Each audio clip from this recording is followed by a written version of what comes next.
L'espai Dinosfera a Coll de Nargó incorpora un nou plafó expositiu dedicat a la Senyora de les Muntanyes, tal com es coneixen les restes d'una dona amb joies de bronze trobades el 2004 a la cova sepulcral de Montanissell.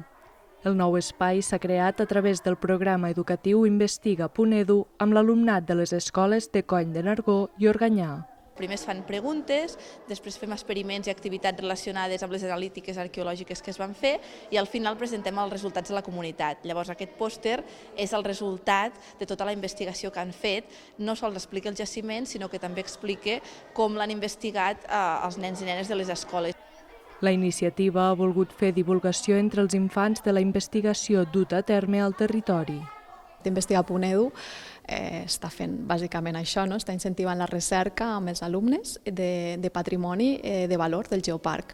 Llavors, una de les mancances que tenen les escoles normalment és el transport i el que fem des del geoparc és facilitar que les escoles es puguin moure.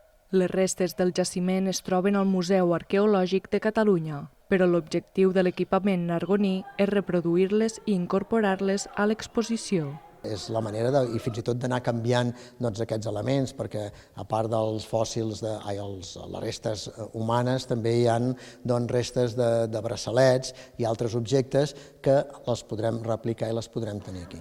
L'activitat s'emmarca dins la Setmana dels Geoparcs Europeus sota la temàtica dels Objectius de Desenvolupament Sostenible.